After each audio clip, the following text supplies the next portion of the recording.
मध्यमाम् अस्मदाचार्यपर्यन्तां वन्दे गुरुपरम्पराम्। वाक्यकारं वररुचिं भाष्यकारं पतञ्जलिं पाणिनिं सूत्रकारं च प्रणतोऽस्मि मुनित्रयम्। मित्राणि नमो नमः।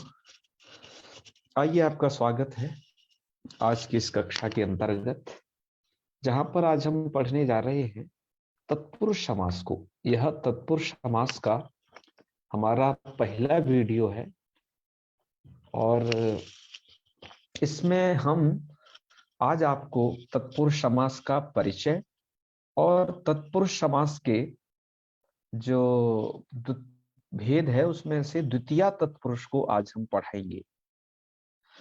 तो चलिए आरंभ करते हैं। मित्रों, यह जो तत्पुरुष समास है, इसके इसका वर्गीकरण कुछ इस तरीके से कर सकते हैं जिससे हम इसे समझ पाएंगे।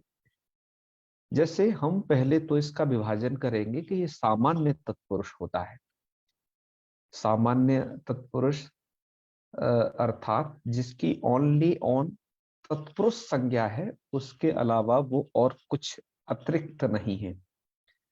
तो वह जो सामान्य तत्पुरुष है वो आपका द्वितीय तत्पुरुष से आरंभ होकर के तृतीय तत्पुरुष, चतुर्थी तत्पुरुष, पंचमी तत्पुरुष, षष्ठी तत्पुरुष, सप्तमी तत्पुरुष, और यह जो है एक देशी तत्पुरुष, या इसको कहें हम अवयवी तत्पुरुष, या फिर हम इसको कहें कि ये प्रथमा तत्पुरुष कहलाएगा। इसमें ही इसको हम एक नाम से उसे और कह सकते हैं, प्रथमा तत्पुरुष के नाम से भी इसे हम कह सकते हैं। ये जितने भी आपने इधर जो भेद देखे एक देशी तक, ये सब के सब आपके व्यधिकरण हैं। व्यधिकरण अर्थात जिन दो पदों के साथ समास होगा उनमें अलग अलग विभक्ति होगी, समान विभक्तियां नहीं होंगी, अतः इसको कहा जाता है व्यधिकरण इस माने में। और इस सामान्य तत्पुरुष में एक समानाधिकरण भी होता है। हालांकि जो समानाधिकरण तत्पुरुष है उसका अलग से भी कर्मधारय में भेद है, क्योंकि तत्पुरुष समानाधिकरण कर्मधारय पाणिनि जी का सूत्र ही है। तो इससे जो कर्मधारय है वो उसके भी भेद होते हैं। जैसे विशेषण कर्मधारय, कर्मधारय भी ध्यान रखें है वो तत्पुरुष ही, लेकिन हम उसे कहेंगे विशेषण कर्मधारय। इसमें ऐसा संभव है कभी विशेषण पूर्व पद में हो सकता है, कभी विशेषण उत्तर पद में हो सकता है, कभी विशेषण उभय पद में हो सकता है। ये तीनों कंडीशन संभव है, लेकिन इसको हम सामान्य रूप से कहेंगे कि विशेषण समास। आपके जो टीका ग्रंथ होंगे उसमें यह आपको विशेषण समास के नाम से मिलेगा।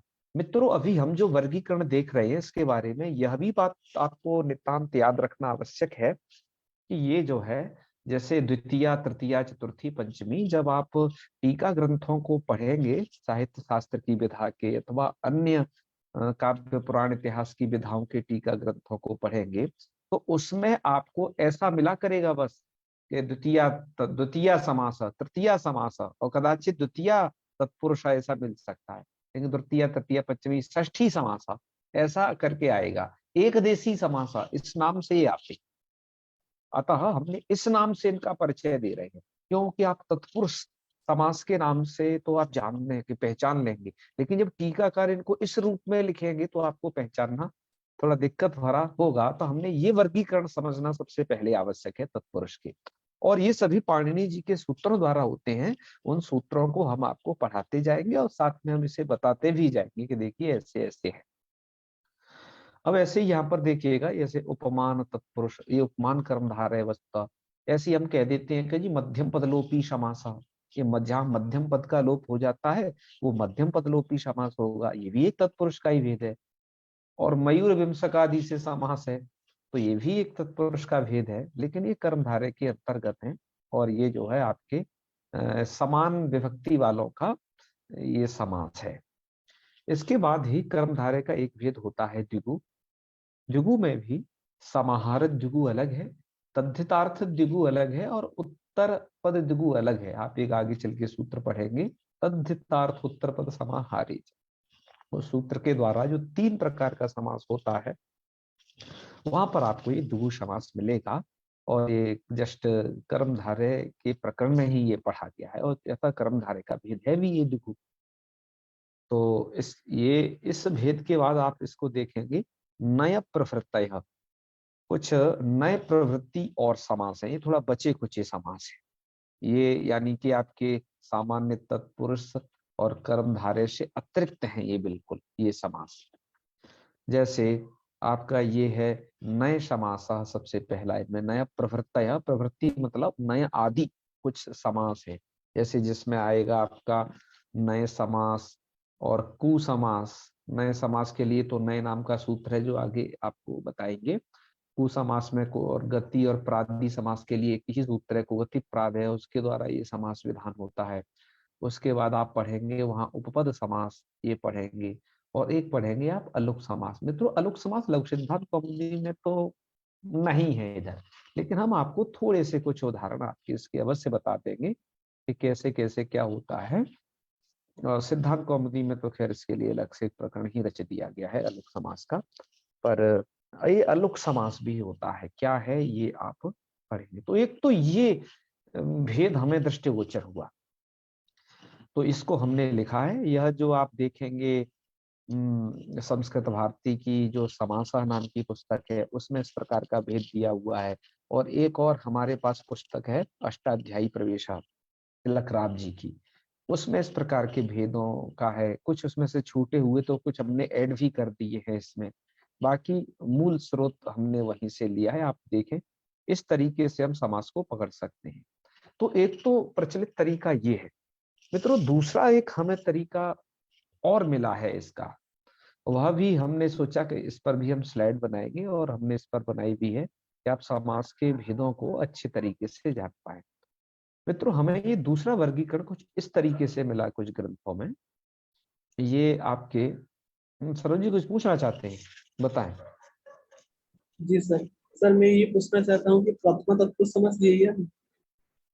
अच्छा, प्रथमा तत्पुरुष होता है कि नहीं, बिल्कुल आप आगे देखें। मैंने अभी एक देशी समास के विषय में बताया भी है कि वो होता है, लेकिन वो नाम लेकर के नहीं होता प्रथमा तत्पुरुष में, है ना। माता पुष्पा दीक्षित जी की जो पुस्तक है शीघ्रबोध व्याकरण, उसमें तो साफ साफ लिखा है नहीं होता है। मतलब नहीं ले होता है कि मतलब वो नाम लेकर के नहीं होता है। बाकी प्रथमा तत्पुरुष भी होता है। आप दूसरे वर्गीकरण को देखें, हमने इसीलिए इससे लिया भी हुआ है। और सबसे पहले नंबर पर ही आप ये देखें प्रथमा एक देशी तत्पुरुष पूर्व का है, उसे लिख भी दिया है। जी सर। जी सर। हाँ, पर वो प्रथमा का नाम लेकर के नहीं होता, एक बात ध्यान रखें। जैसे द्वितीय तृतीय चतुर्थी पंचमी षष्ठी सप्तमी तक के जो समास हैं उसमें वाक कायदा नाम लिया गया है। द्वितीय सर्तार्थी सूत्र द्वारा होने वाला जो समास है वो द्वितीय तत्पुरुष है। तृतीय कृतार्थीन गुणवचन के द्वारा होने वाला समास जो है तृतीय समास है। चतुर्थी तदर्थार्थ सूत्र द्वारा समास विधान होने वाला वो चतुर्थी समास है? ऐसे आप इसे अलग अलग समझिएगा, लेकिन प्रथमा का नाम लेकर के नहीं हुआ है तत्पुरुष में, एक बात ध्यान रखें ये, ठीक है। हाँ, प्रथमांतों का समास जरूर हुआ है, लेकिन प्रथमा का नाम लेकर के नहीं हुआ है। मित्रों इन दोनों बड़ा अंतर पड़ता है, ठीक है। हाँ हाँ, चलो ये समझेंगे। मैं आप लोगों में से निवेदन करता हूँ कुछ लोग वीडियो अवश्य खोल लें, तो हम आपको एक, आप अच्छी जगह बैठे हो देख भी पाए, क्योंकि हमें आपको देख के पढ़ाने की आदत है। तो है ना, आप इस रूप में पढ़ा करें। देखो मैं अपना वीडियो खोल के आपको पढ़ाता हूँ बाकायदा, आपको भी इसी रूप में बैठेंगे तो आनंद आएगा, ठीक है। आपको संपूर्ण फल की प्राप्ति होगी, और मुझे भी जो कहना होगा मैं अच्छे तरीके से आप लोगों के प्रति कह सकता हूँ उस चीज को। चलिए, मैं हमेशा कहता हूँ कि वीडियो जरूर खोलें, ऑडियो नहीं खोलें। ऑडियो जब आपको कुछ पूछना हो तभी खोलें, और शोरगुल वाला माहौल हो तो बिल्कुल ना खोलें, इस बात को ध्यान रखना है। चलिए, अब ये इस प्रकार का हमें वर्गीकरण और मिला, ये मिला आपके संस्कृत व्याकरण नाम की रामचंद्र झा जी की पुस्तक में मिला है। और ये दाधिमत वाली जो लघु सिद्धांत कौमुदी है उन्होंने भी इस वर्गीकरण को लिखा है। ये वर्गीकरण थोड़ा आपको कम देखने में आता है, लेकिन मुझे लगता है कि तत्पुरुष समास का ये वर्गीकरण भी काफी हद तक बहुत अच्छा है। ये दो तरीके का होता है ये वर्गीकरण। तत्पुरुष को दो भेद हैं, एक तो व्यधिकरण और दूसरा समानाधिकरण। और व्यधिकरण और समानाधिकरण को मैं समझाने से पहले आपको तत्पुरुष शब्द का थोड़ा सा अर्थ बता दूं। तस्य पुरुष तत्पुरुष ये भी हो सकता है। दरअसल तत्पुरुष शब्द में खुद एक समास है, और वो समास है तत्पुरुष समास। ऐसे ही अव्ययी भाव, जो आपने पहले समास पढ़ चुके हो, तो अव्ययी भाव शब्द में भी खुद एक समास है, वो है अव्ययी भाव समास खुद। तो तत्पुरुष को ऐसे किया जा सकता है तस्य पुरुष तत्पुरुष। इसका अर्थ होगा हिंदी में उसका पुरुष। अब आप और दूसरा विग्रह देख सकते हो इधर, सह पुरुष तत्, ये भी तत्पुरुष बन जाएगा, क्योंकि ये तत् शब्द का ही रूप है सब साथ है। तो यहां पर सह पुरुष, इसका अर्थ क्या होगा? इसका अर्थ है वह पुरुष, ये अर्थ होगा इसका। अब अंतर क्या है दोनों में? अंतर ये है मित्रों, ये तस्य पुरुष, ये रूप है आपका षष्ठी का, और ये है प्रथमा का। सह पुरुषा में क्या है? ये सह है प्रथमा का और पुरुषा भी प्रथमा का। तो जब ये विरुद्ध विभक्ति हो गई, ध्यान दीजिएगा, ये जो है आपकी क्या है? विरुद्ध विभक्तियां हैं। एक मिनट में आपको थोड़ा बता दूं, विरुद्ध विभक्ति से हम क्या कहना चाह रहे हैं। विरुद्ध विभक्ति से मतलब ये है कि तस्य, यह आपकी है षष्ठी, और ये पुरुषः ये है प्रथमा, तो विरुद्ध विभक्तियां हैं। और यहाँ पर सह ये भी प्रथमा विभक्ति का, पुरुषः ये भी प्रथमा विभक्ति का। अतः ये जो समान विभक्तियां हो गई, अतः ये हो गया समानाधिकरण। समान है दोनों का अधिकरण, अर्थात दोनों पद एक ही चीज को कह रहे हैं। और व्यधिकरण का मतलब है कि तस्य और पुरुषा, इनमें दोनों में अलग अलग विभक्तियां हैं, है ना। इधर षष्ठी है और इधर आपके प्रथमा है, अतः ये है व्यधिकरण। तो तत्पुरुष को इसलिए दो विभागों में रखते हैं हम। एक तो तत्पुरुष आपको ऐसा मिलेगा जो कि व्यधिकरण तत्पुरुष होगा, और दूसरा ऐसा मिलेगा जो कि समानाधिकरण तत्पुरुष होगा। व्यधिकरण तत्पुरुष को चलिए सबसे पहले लेते हैं, क्योंकि लघु सिद्धांत कौमुदी में यहाँ से वो आरंभ किया गया है। लघु सिद्धांत कौमुदी में आपके ये एक देशी समास भी है, जिसे आप प्रथमा तत्पुरुष कह सकते हो। वैसे वो नाम लेकर के विधान नहीं किया गया है, कौन सूत्रे करता है उसकी चर्चा हम आगे करेंगे, पूर्व काया वगैरह जिसमें बना है वहां। चलिए, और द्वितीय समास तो आप आज अब पढ़ोगे ही। तो ये व्यतिकरण में दूसरा होता है द्वितीय तत्पुरुष समास। इसको आप कह सकते हैं द्वितीय समास, तृतीय समास, चतुर्थी समास, इस नाम से भी ये फेमस है केवल, है।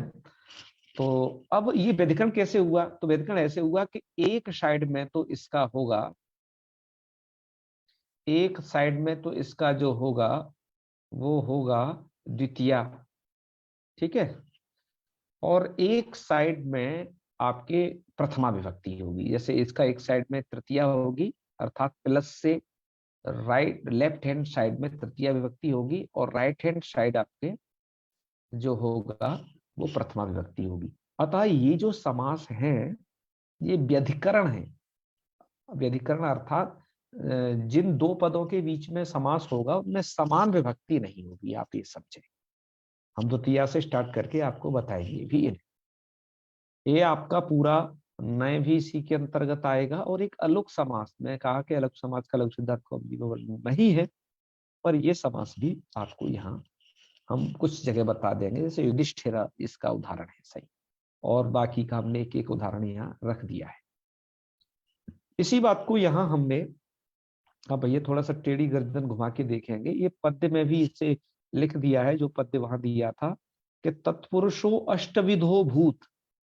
तत्पुरुष 8 प्रकार का होता है। मैंने कहा नौमा जो है ये वर्णन नहीं है लघु सिद्धांत में, 8 तरीके का वर्णन है, तो इसको समझे अन्य तक।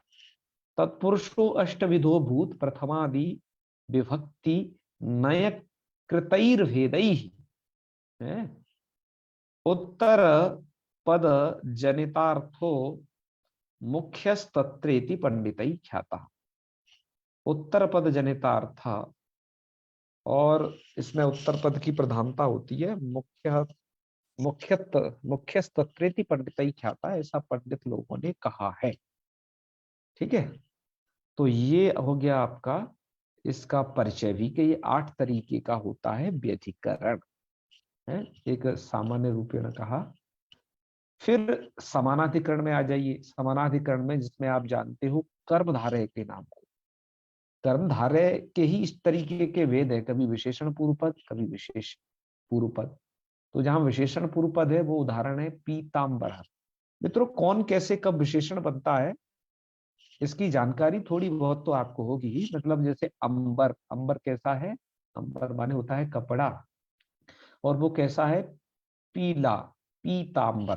तो ये पीत कपड़े को बता रहा है कि पीत, पीतांबर, रक्तांबर, श्वेतांबर। तो पीत, रक्त, श्वेत इत्यादि क्रमशः विशेषण होते हैं, और जिसकी विशेषता बता रहे होते हैं जिस, तो वो होता है विशेष्य।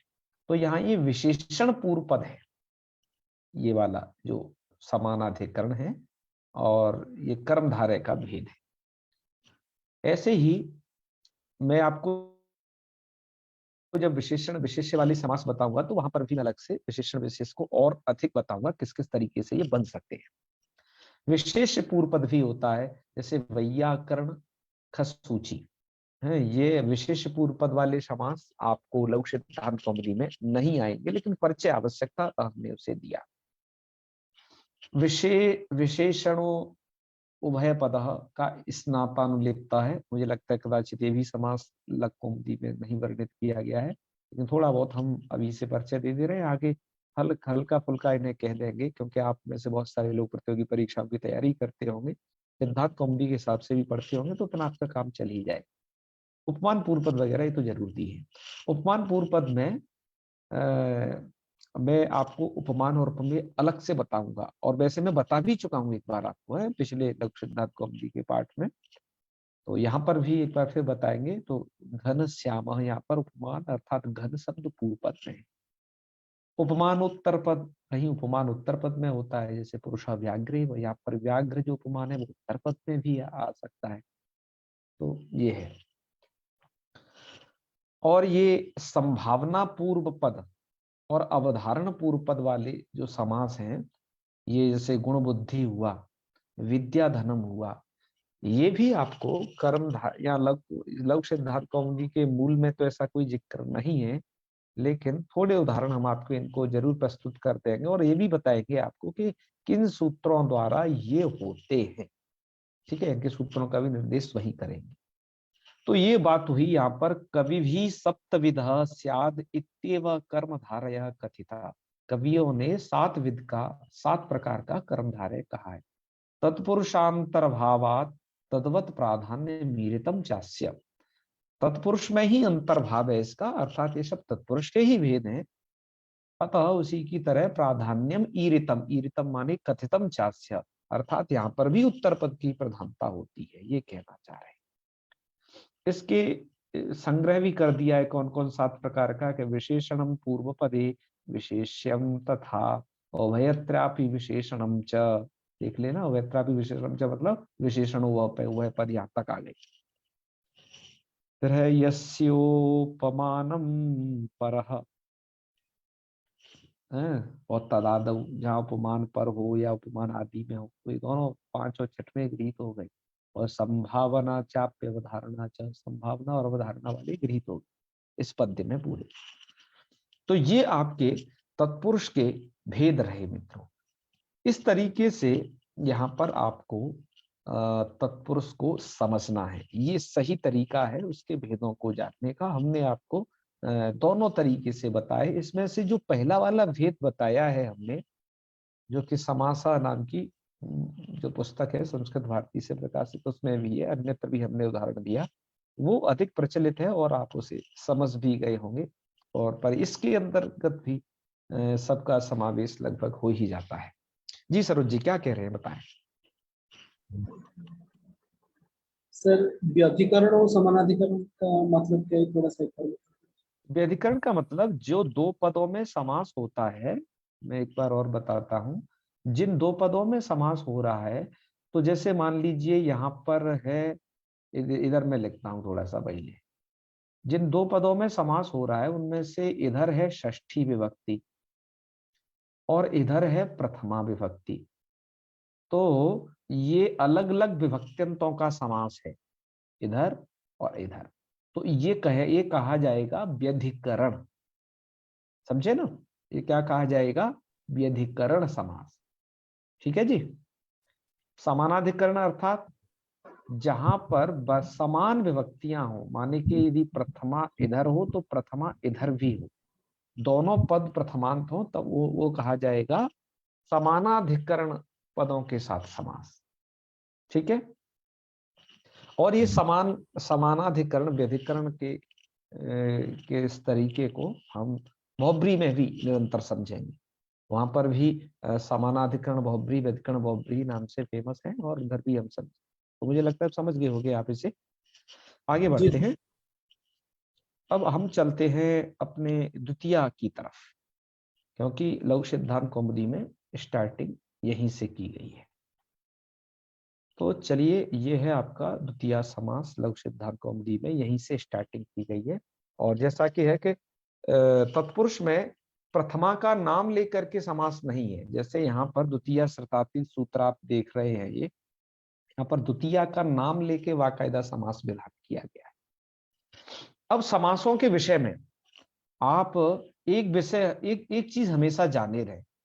समास का जो मैं आपको स्लाइड दिखाया हूं कई बार, उसे मैं फिर दोबारा से प्रस्तुत कर रहा हूं कि आपको ये चीज हमेशा याद रखनी है। समास के स्टेप जिनकी हम हर बार चर्चा करते थे आपसे, ठीक है जी। तो वो स्टेप ये हैं, इधर देखें, हमें जब आपको ये वाला पाठ पढ़ाए थे तो वहां पर स्टेप थे। इन स्टेपों को आपको भूलना है ही नहीं। दो पदों का सामर्थ्य विचार करें सबसे पहले, उसके बाद लौकिक विग्रह और अलौकिक विग्रह करना है लौकिक विग्रह और अलौकिक विग्रह। यदि समास यदि जहां नित्य समास है, तब आपको वहां पर लौकिक विग्रह नहीं करना है, या फिर वो अस्वपद से लौकिक विग्रह कर लेना है, और फिर आपको अलौकिक विग्रह जरूर करना है। उसके बाद आपको वहां समास कर देना है, जो भी समास विधायक सूत्र हो उससे। फिर जिसका अपरि समास आपका हमेशा अलौकिक विग्रह अवस्था में होगा, जैसे यहाँ पर भी हुआ था हरिणी अधि, है इस वाली कंडीशन। फिर समास के बाद आप करेंगे प्रातिपदिक संज्ञा, और प्रातिपदिक संज्ञा होने से समासगत अर्थात जहां पर जितने एरिया की आप समास संज्ञा करते हैं, वहां पर विभक्ति का लुक कर देना है, डिलीट हो जाएगी वो विभक्ति। अब दोनों पद मिल करके एक पद बन जाएंगे। फिर आपको विचार करना है उपसर्जन संज्ञा का, कि उपसर्जन संज्ञा उन दोनों पदों में से किसकी होगी। क्यों विचार करना है? क्योंकि अब पूर्व जिसकी उपसर्जन संज्ञा होगी उसका पूर्व प्रयोग होगा, तो वो पूर्व प्रयोग हो जाएगा।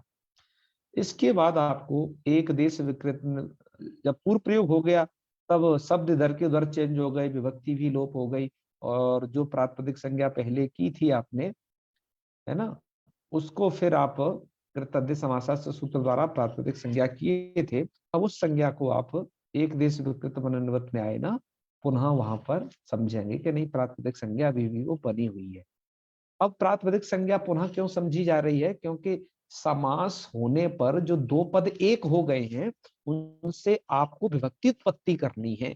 अर्थात जो दो अलग अलग विभक्तियां थी उनसे एक विभक्ति लानी है बस। ठीक है। अतः आपको प्रातिपदिक संज्ञा करनी है। प्रातिपदिक संज्ञा करने के बाद ये भी विचार कर लो कि वहां कोई समासांत प्रत्यय तो नहीं हो रहा। यदि, क्योंकि हर एक समास करने पर आप अव्ययी भाव करते हो, तत्पुरुष करते हो, बहुब्रीहि करते हो, द्वंद्व करते हो, सबके अलग अलग समासांत प्रत्यय हैं अपने। तो फिर विचार कर लीजिए समासांत प्रत्यय तो नहीं हो रहा, ये विचार किया जाता है। हो रहा है तो करिए, नहीं मत करिए, ये भी है। अच्छा, और लिंग वचन विचार करना है। लिंग वचन विचार, जैसे आपने देखा कि अव्ययी भाव जो आपका होता था वो नपुंसक लिंग वाला होता था। यहाँ आपको बताया जाएगा तत्पुरुष में कि यहाँ कौन लिंग होता है। उसके लिए एक सूत्र आगे वो बताएंगे, प्रबल लिंगम तत्पुरुषयो, यह सूत्र। तो लिंग विचार करना है और समस्त पद से विभक्ति उत्पत्ति करके और जो भी कार्य है वो कर देने हैं। तो ये 10 स्टेप आपको पूरे समास पर नहीं भूलने हैं जो पहले बता दिए गए हैं। अब आइए इस प्रक्रिया को बिना भूले आप यहाँ पर अब समझें इसी सब चीज को। अब यहाँ पर प्रारंभ किया जाता है। सबसे पहले अधिकार सूत्र बताया जा रहा है कि तत्पुरुषा का अधिकार कहां से कहां तक चलेगा। अधिकार इसलिए बता रहे हैं कि जहां से अब ये सूत्र आरंभ हो रहा है, 2:1:22 अष्टाध्यायी के दूसरे अध्याय के पहले पाद का 22वें नंबर का ये सूत्र है। सूत्र का अर्थ यही है, क्योंकि अधिकार सूत्र है, अधिकारो अयम बहुब्रीहि प्राक, प्राक बहुब्रीहि ऐसा लिखा है। तो इस तत्पुरुष इसका अधिकार कहां तक होगा, बहुब्रीहि प्राक, आगे एक सूत्र आएगा शेषो बहुब्रीहि है, बहुब्रीहि समास विधायक, तो उससे पहले पहले तक इसका अधिकार चलेगा। ये अष्टाध्यायी अनुसार सभी अधिकार चलते हैं, ये बात याद रखिए। तो यहां से लेकर के ये 2:1:22 से लेकर के वो जो प्राक बहुब्रीहि है अर्थात शेषो बहुब्रीहि तक जो भी सूत्र आएंगे उनके द्वारा जो विधान किया जाएगा समास का, उस समास की तत्पुरुष संज्ञा हो जाएगी। ध्यान रखना, जो ये समास है वो भी एक संज्ञा है, तो ये संज्ञा अधिकार है सभी के सभी, और ये तत्पुरुष है यह भी एक संज्ञा है। तो समास संज्ञा तो हो ही रही है, साथ में वो सभी तत्पुरुष संज्ञक हो जाएगी। तत्पुरुष संज्ञा होने से क्या होता है, तत्पुरुष संज्ञा करने के बहुत प्रयोजन है। जैसे एक मैंने अभी बताया, परवल लिंगम द्वंद्व तत्पुरुषयो, द्वंद्व और तत्पुरुष जहां समास होता है वहां पर पद के समान लिंग हो जाता है। पर पद और पूर्व पद को समास के विषय में जरूर समझे रहे, ठीक है। पर माने बाद वाला पद, जैसे आप यहाँ पर देखें ये सिर्त सु, ये बाद वाला पद है। कृष्ण अम, ये पूर्व पद है, तो इसको आप पूर्व पद कहें, और सिर्त सु को उत्तर पद भी कह सकते हैं, उसको पर पद भी कह सकते हैं। तो पूर्व उत्तर पदों का ध्यान रखें यहाँ पर ये समास हो रहा है। तो ये तत्पुरुष समास संज्ञा करने के प्रयोजन है, तो आगे और भी स्पष्ट होते जाएंगे, आपको जहां जाएंगे बता दें। अच्छा, और साथ में एक चीज और बता रहे हैं, द्विगुश्च। अभी द्विगु समास का, द्विगु समास यहाँ कह नहीं रहे हैं, लेकिन उस संज्ञा को पहले ही बता के जा रहे हैं तत्पुरुष के साथ। क्यों, आप अष्टाध्यायी में देखेंगे कि 2:1:22 में तो तत्पुरुषा पढ़ा गया है और 2:1:23 में द्विगुश्च पढ़ा गया है। हालांकि द्विगु समास का वर्णन मैंने आगे करना है, अभी तो प्रथमा द्वितीया तृतीया इस क्रम से चल रहे हैं वरदराजाचार्य जी, लेकिन फिर भी यहाँ पर इन्होंने अष्टाध्यायी के क्रम का ही पालन करते हुए एक सूत्र और डाल दिया। नहीं तो ये द्विगु का वर्णन कहाँ कहाँ करेंगे, कर्म धारय के आगे प्रसंग में करेंगे। ठीक है जी, तो ये हो गई स्थिति द्विगु की। तो द्विगु का, द्विगुश्च सूत्र का भी अर्थ है कि द्विगुरपि तत्पुरुष संज्ञकः स्यात्, द्विगु भी तत्पुरुष संज्ञक होता है। ठीक है, तत्पुरुष संज्ञा के जो फल है, द्विगु संज्ञा के जो फल है, वो द्विगु का तो आगे ही आपको स्पष्ट हो जाएगा क्या फल है। चलिए, अब तत्पुरुष की अनुवृत्ति इसमें भी आएगी, द्वितीया सर्तातीत पतित गतात गतात्यस्त प्राप्तापन्नई, यह सूत्र है, इसमें भी अनुवृत्ति आएगी। सूत्रार्थ कैसे होगा, सूत्रार्थ ध्यान दीजिएगा, ये द्वितीया जो शब्द है ना, द्वितीया ये प्रथमा विभक्ति का है। उसके बाद श्रितातीत पतित गतात्यस्त प्राप्तापन्नई, ये तृतीयांत है, पूरा समास युक्त है। इस सूत्र में 2 पद हुए आपके, एक तो द्वितीया जो कि प्रथमा विभक्ति का है, और श्रतातीत पतित गतात्यस्त प्राप्तापन्नई, यह आपका तृतीया विभक्ति अंत पद है।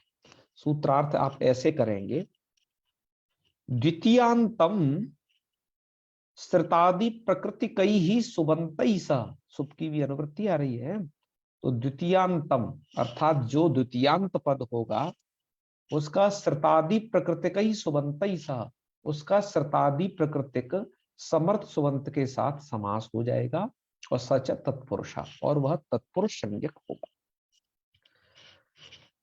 यहाँ पर जो वा पद आ रहा है ये विभाषा का अधिकार चला आ रहा है उससे। तो ये जो समस्यते इत्युक्ते समास संज्ञाम लभते, वो उसकी समास संज्ञा होगी। और वो कौन सी समास संज्ञा होगी? का सच तत्पुरुष, वो उसका नाम तत्पुरुष होगा। अब ध्यान दें, ये किसकी तत्पुरुष की बात कर रहे हैं? आइए अब हम इस सूत्र को घटाते हैं। यहाँ पर प्रयोगों में इन्होंने एक प्रयोग दिया नीचे, कृष्णम श्रितः इति कृष्ण श्रितः इत्यादि। इत्यादि से क्या तात्पर्य है कि देखिए यह सूत्र करता क्या है। एक तो द्वितीयांत समर्थ सुबंत होना चाहिए, सबसे पहली बात। इसके लिए द्वितीयांत समर्थ सुबंत होना चाहिए। जैसे देखिए कृष्ण अम द्वितीयांत है ना, दुख अम, इधर सबके ये लौकिक विग्रह लिख रहे हैं, इस साइड में अलौकिक विग्रह लिख रहे हैं। आप देखते जाइएगा, कृष्णम श्रितः ये लौकिक विग्रह है। इसमें कृष्ण, आपको ये पता चल रहा होगा कि इसमें कृष्णम ये द्वितीयांत है, अतः हमने यहाँ पर अलौकिक विग्रह करते वक्त कृष्ण अम लिख दिया है। आप भी लौकिक विग्रह के माध्यम से ही अलौकिक विग्रह कर लिया करेंगे ऐसे ही। और श्रितः ऐसा लिख रहा है तो इसका मतलब ये प्रथमा विभक्ति का रूप है, तो हमने लिख दिया श्रित सु। ऐसा हर जगह देखते जाइएगा। दुखम अतीतः, तो दुख अम अतीत सु, क्योंकि अतीता प्रथमा का है। अग्निम पतितः, ये अग्निम द्वितीय विभक्ति का है। द्वितीय में क्या विभक्ति आती है? अमौट से द्वितीय होता है ना, तो ये अम आ जाएगा। तो अग्नि अम प्लस पतित सु, यहां पर हम प्लस इसलिए लगा रहे हैं कि आपको ये बता सकें कि ये दो पद हैं। अग्निम अग्नि अम ये अलग पद है, पतितः पतित सु ये अलग पद है। हमें हर जगह ऐसा विभाजन करके आपको लिखे हैं, इससे स्पष्ट हो आपको ये चीजें। प्रलयम गतः का प्रलय गतः बनता है, लेकिन यहाँ क्या है, अलौकिक विग्रह कैसे करना है? प्रलय अम गत सु। ऐसे ही मेघम अत्यस्तः इति मेघात्यस्तः, यहाँ पर भी क्या है? मेघम अत्यस्त सु। जीवनम प्राप्त जीवनम प्राप्त सु, कष्टम आपन्न कष्टम आपन्न सु। अब सूत्र क्या कहता है? द्वितीय श्रुतातीत सूत्र को अब समझे इसमें घटा करके। सूत्र कहता है द्वितीयांतम, जो द्वितीयांत पद होते हैं, तो द्वितीयांत पद आपके हो गए सबके सब, कृष्णम से स्टार्ट होकर के इतने सभी द्वितीयांत पद हैं। इनका किनके साथ में समास होगा? कि श्रुतादि, श्रुतादि प्रकृतिक ही सुबंत, ये श्रुतादि प्रकृतिक सुबंतों के साथ समास होगा। तो श्रुतादि प्रकृतिक ही अर्थ, तो कौन है ये श्रुतादि प्रकृतिक सुबंत? अर्थात श्रुतादि है प्रकृति जिनकी, ऐसे सुबंत। कौन है ऐसे श्रुतादि? तो कह रहे हैं नंबर 1 देखिए, श्रित, अतीत, पतित, गत, अत्यस्त, प्राप्त और आपन्न, ये 7 शब्द हैं, 7 शब्द हैं। देखो हमने यहाँ सबको अलग अलग लिख भी दिया है। देखिए श्रित, अतीत, पतित, गत, अत्यस्त, प्राप्त और आपन्न, इन शब्दों के साथ हो जाता है ये द्वितीयांत समर्थ सुबंत का साथ समास हो जाता है। जैसे देखिए ये कृष्ण अम है द्वितीयांत आपका, है ना, इस द्वितीयांत का हो जाएगा समास किसके साथ में? श्रित सु के साथ में। क्यों? क्योंकि वो आपका क्या है, वो इनमें से, इन 7 में से एक होना चाहिए, तभी ये समास होगा। देखो द्वितीया का समास हर जगह नहीं करना है, वो इन 7 में से ही देख करके करना है। एक साइड में तो द्वितीयांत पद कोई भी चलेगा, लेकिन इस द्वितीयांत पद का जिस पद के साथ आपको समास करना होगा, उसमें जरूरी ये है कि सूत्र में पढ़े गए वो श्रित, अतीत, पतित, गत, अत्यस्त, प्राप्त और आपन्न शब्द के साथ समास हो जाएगा। इसलिए आप क्या देख रहे हो यहाँ पर कि द्वितीयांत समर्थ सुबंत तो कोई भी चलेगा, वो कोई भी हो सकता है, लेकिन श्रित, अतीत, पतित इत्यादि जो ये 7 शब्द हैं आपन्न तक, ये नहीं बदलेंगे। इनके जब भी समास होगा तो इनके साथ ही द्वितीयांत पद का समास करना है। इससे अतिरिक्त में यदि आप द्वितीयांत का समास करेंगे तो वो गलत माना जाएगा। ठीक है, स्पष्ट हो गया होगा आपको। तो आइए अब हम समास करते हैं, और उसका तरीका यही है। हम जैसे हमें कृष्णम श्रिता, तो कृष्ण श्रित इन दो पदों का समास करना है, तो हम कैसे कहेंगे? देखो, हर किसी को कह लेते हैं कि कृष्णम श्रितः इति लौकिक विग्रह, कृष्ण अम श्रितसु इति अलौकिक विग्रहे, द्वितीया श्रितातीत पतित गतात्यस्त प्राप्तापन्नैः इति सूत्रेण समासे कृते। समास कर लिया, तो कहां समास किया? समास का मतलब कृष्ण अम श्रित सु, इसका नाम समास हो गया। इतने का नाम क्या हो गया? समास। तो समास होने पर क्या करें? तो समासत्वात् कृतद्धित समासाश्च इति सूत्रेण प्रातिपदिक संज्ञाया, प्रातिपदिकत्वात् विभक्ति लोपः। प्रातिपदिक संज्ञा हो गई जब कृष्णम सिद्ध सु इसकी, तो विभक्ति का लोप हो जाएगा। विभक्ति का लोप माने यह जो अम है इसका लोप, सिद्ध के आगे सु है इसका लोप, विभक्ति लोपः। अब विभक्ति लोप के अंतर क्या करना है? एक देश उसको पहले अभी उपसर्जन संज्ञा कर लें, उपसर्जन संज्ञा पूर्व प्रयोग का निश्चय कर लेते हैं पहले। तो कहेंगे प्रथमा निर्दिष्टम समास उपसर्जनम इति सूत्रेण। अब इसमें विचार करना है किसकी होगी उपसर्जन संज्ञा। तो सूत्र कहता है समास शास्त्रे प्रथमा निर्दिष्टम यत् पदम, समास विधायक सूत्र में जो पद प्रथमा विभक्ति से निर्दिष्ट हो। समास विधायक सूत्र इन सभी जगह पर कौन है? द्वितीय श्रतातीत। यहाँ पर प्रथमा विभक्ति से निर्दिष्ट पद कौन है? द्वितीय, ये पद है प्रथमा विभक्ति से निर्दिष्ट। क्या हो जाएगा? हो जाएगा अब ये कि इससे बोध्य लक्ष्य में कौन है? तत् पदजन्य बोध्य विषयो यो अर्थ। तो इससे बोध्य लक्ष्यस्थ जो कौन है? कृष्ण अम, मतलब कृष्ण यह। तो इसकी क्या हो जाएगी? इसकी हो जाएगी यहां पर उपसर्जन संज्ञा कृष्ण पद की, है, क्योंकि द्वितीय विभक्ति से युक्त तो वही था। तो उसकी हो जाएगी उपसर्जन संज्ञा और पूर्व में प्रयोग हो जाएगा। कहने का मतलब क्या होगा? आप उसे संक्षिप्त रूप से ऐसे भी समझें कि जो जो द्वितीय विभक्त्यंत होंगे इस द्वितीय तत्पुरुष समास के अंतर्गत, वो सभी उनकी उपसर्जन संज्ञा होगी और पूर्व में वही रहेंगी। इसलिए यहां पर कृष्ण अम श्रित सु में से कृष्ण ये पूर्व पद में रहेगा। ऐसे दूसरे प्रयोग में भी देखें, दुखम अतीत सु में दुख रहेगा, अग्नियम में अग्नि रहेगा, प्रलयम गत सु में से। क्यों? कि सूत्र में जो द्वितीय विभक्ति है उससे उससे ये निर्देशित किए जा रहे लक्ष्यस्थ। अतः इनकी उपसर्जन संज्ञा होगी और पूर्व में प्रयोग होगा। तो सबकी विभक्ति हटा करके इसका पूर्व में प्रयोग करे रहिए। पूर्व में प्रयोग रहेंगे हो जाएगा, तो बनेगा कृष्ण श्रित इति जाते। और फिर क्या करेंगे? परवल लिंगम द्वंद्व तत्पुरुषयो, इस नियम को याद रखना है। हालांकि लिंग विषयक इन्हें जो नियम है वो पहले दे देना था, पर ये परवल लिंगम द्वंद्व तत्पुरुष को लिंग विषयक नियमों को सबसे लास्ट में ये रख रहे हैं, क्योंकि वरदराज भट्टू जी दीक्षित जी ने अपनी सिद्धांत कौमुदी में ऐसे ही रखे थे वो, पर यहाँ दे देते तो और भी अच्छा रहता, इस प्रकरण की संगति हो जाती और भी सही से। तो परवल लिंगम द्वंद्व तत्प्रयोग के इसके आधार पर पद के समान हो जाएगा लिंग। तो श्रित शब्द पुल्लिंग है, तो ये यहाँ पर पुल्लिंग ही प्रयोग होगा, कृष्ण श्रित है। तो इधर कोई दिक्कत नहीं थी, क्योंकि यहाँ पर जो बाद वाला पद या पूर्व वाला जो पद है वो सब पुल्लिंग ही है। अतः इसे यहाँ पर ऐसा ये कर रहे हैं। तो कृष्ण श्रिता इस प्रकार का रूप स्वादि कार्य करके बन जाएगा। जी सरोज जी क्या कहना चाह रहे हैं, मुझे बताइए।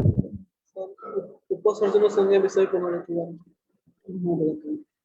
हाँ, उपसर्जन संज्ञा के विषय में बिल्कुल, उपसर्जन संज्ञा के विषय में प्रथमा निर्दिष्टम समास उपसर्जनम, इस सूत्र को हमेशा याद रखें आप। जो है ये सूत्र कब उपसर्जन संज्ञा करता है इसके विषय में पहले भी आपको बताया है और फिर से बता रहे हैं, क्योंकि मैंने कहा था कि उपसर्जन संज्ञा आपको हर बार हर जगह बताई जाएगी।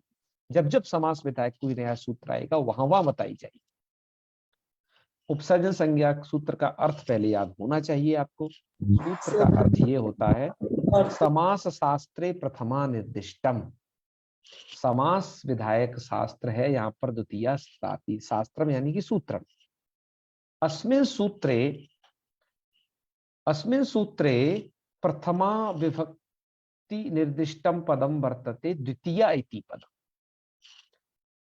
तो इस पद से अब क्या होगा कि प्रथमा निर्दिष्टम यत् पदम, और उससे अब हमें लक्ष्यस्थ देखना है कि लक्ष्यस्थ कहाँ है द्वितीया, क्योंकि तत्पदजन्य बोध यो विषय तत्पदजन्य बोध विषयार्थस्य, मतलब यह पद जिसको इंगित कर रहा है, जिसका बोध करा रहा है, वह लक्ष्य में कहाँ है, तो यहाँ है द्वितीय पद।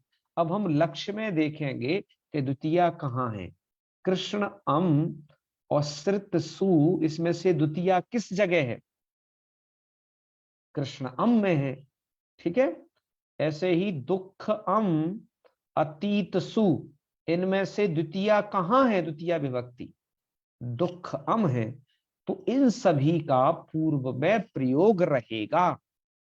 समझे सरोज जी, ये जहां जहां द्वितीय विभक्त्यंत पद है वो इस द्वितीय तत्पुरुष समास के अंतर्गत, ध्यान रखें मैं क्या शब्द प्रयोग कर रहा हूं, द्वितीय तत्पुरुष समास के अंतर्गत पूर्व में प्रयुक्त रहेंगे। ठीक है, और एक अलग बात है कि बाद में विभक्ति का लोप हो जाता है, लेकिन वो पद वही कहलाएगा। समझ गए सरोज जी? जी सर। हाँ, तो ऐसे होकर के आपका कृष्ण श्रितः बन जाएगा।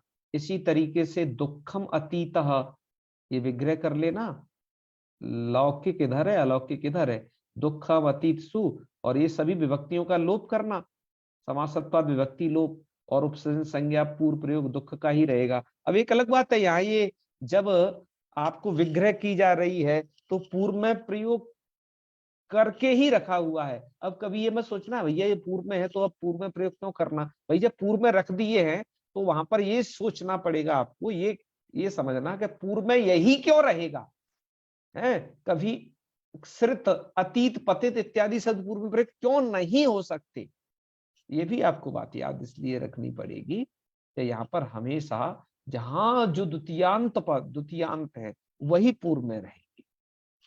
ठीक है, ये स्थिति है। हाँ सरोज जी बताएं क्या कह रहे बोलो। तो यहाँ पर तो कृष्ण ओम है ना, वो तो जी जी, sorry, कृष्ण ओम वो तो द्वितीय विभक्ति में हो गया, तो प्रथमा यस, विभक्ति, बोलिए ना फिर प्रथमा क्या।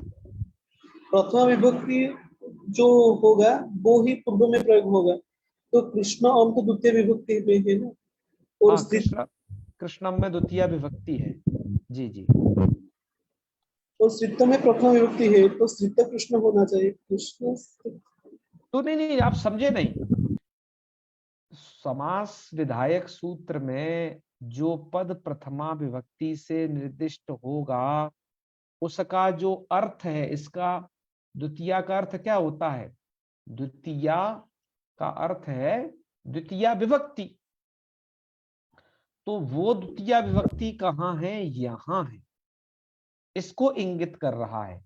अतः जो द्वितीयांत होंगे वही हमेशा प्रयोग में होंगे, प्रथमांत पद नहीं आएंगे यहां पर। क्यों, समास विधायक सूत्र कौन है, ये समास विधायक सूत्र में जरूर देखें प्रथमा विभक्ति, लेकिन जिस पद में प्रथमा विभक्ति देखें वह पद, जैसे यहाँ पर द्वितीय पद है प्रथमा विभक्ति से निर्दिष्ट, तो ये द्वितीय अर्थ को कह रहा है, तो इसका अर्थ पकड़ा जाएगा लक्ष्य में जाकर के। अतः लक्ष्य में है कृष्ण अम, इसको तरफ इसको वो इंगित कर रहा है। ठीक है, इसलिए इनकी होगी यहां पर उपसर्जन संज्ञा। और मैं कह रहा हूं उपसर्जन संज्ञा हर जगह बताई जाने वाली चीज है, जब भी नया सूत्र आएगा वह हर जगह बताई जाएगी और इसी तरीके से पकड़ी जाएगी। अतः इसको हर जगह घटाते रहे, जब भी समास करो तो इसको समझें कि अच्छा ये किसकी हो रही है, आप समझ जाएंगे, ऐसी कोई कठिन भी नहीं है, हैं? चलिए, पर हाँ एक बार में पल्ले नहीं पड़ती है सही तरीके से, ये बात आप सच कह रहे हैं।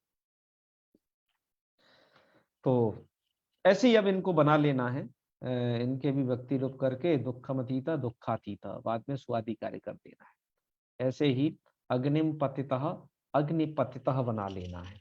इसी तरीके से आपको तो यहाँ पर भी अग्निअम पतित सु विभक्ति लोप कर देना, अग्निपतित और स्वादि और ये पूर्व उपसर्जन संज्ञा पूर्व प्रयोग अग्नि का ही रहेगा और अग्निपतिता बन जाएगा। ऐसे ही प्रलयम गतः है, प्रलयम गतः का क्या अर्थ होगा, प्रलय को प्राप्त हुआ। अग्निम पतिता मतलब अग्नि में गिरा, यहाँ पर याद रखें। हाँ, यहाँ अग्नि को गिरा ऐसा नहीं कि उसे करना है। ऐसे ही दुखम अतीता, दुख को व्यतीत किया, पार किया इसने, दुखातीता। ठीक है। ऐसे ही कृष्णम श्रितः का कृष्ण के श्रित है ना, तो उसको बोलेंगे कृष्ण के आश्रित है, कृष्ण श्रिता। तो ये है। और ऐसे ही आगे अगले और प्रयोग भी देख लीजिएगा।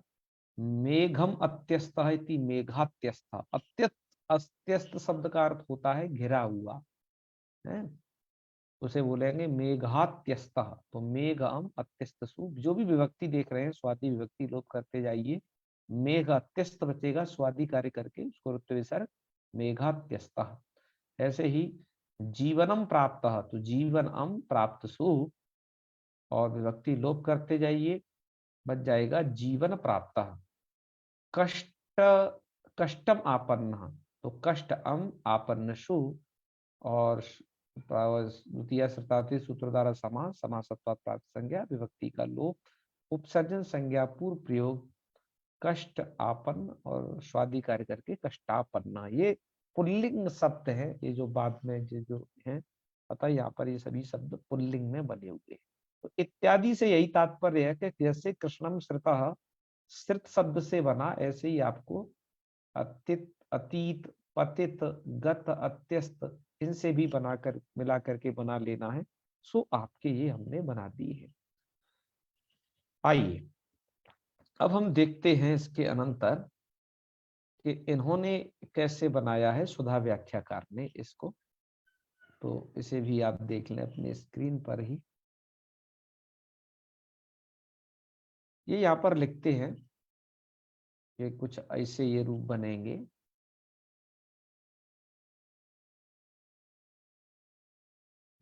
यहां से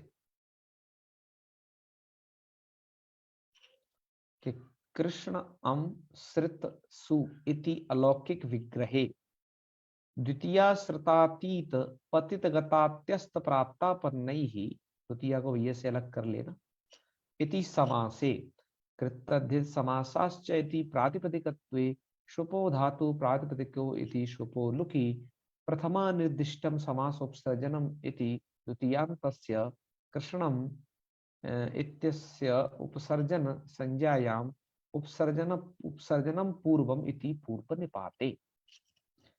तो प्रथमाधिकरण समासोपसर्जन से जो द्वितीयांत कृष्णम था इसकी उपसर्जन संज्ञा हो जाएगी और उपसर्जनम पूर्वम से उसका पूर्व निपात हो जाएगा, मतलब पूर्व में प्रयोग हो जाएगा। एक देश विकृत विकृत न्याय न प्रातिपदिकत्वात्, पुनः प्रातिपदिक संज्ञा होगी और स्वादि है उत्पत्ति सौ सु आ जाएगा और ऋत्व विसर्गे च, ऋत्व विसर्ग होकर के तत्सिद्धि अर्थात कृष्ण श्रितः प्रयोग की हो जाएगी सिद्धि।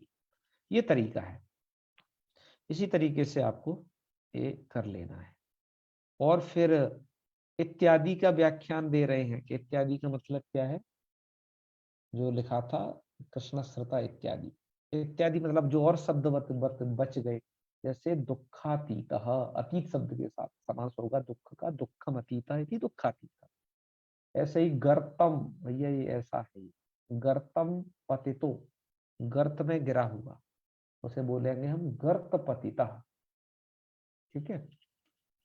अब है ग्रामम गतो, गांव गया हुआ, तो उसे बोलेंगे ग्राम गता। ग्रामम अत्यस्त, अत्यस्त शब्द का अर्थ दे रहे हैं आक्रांता।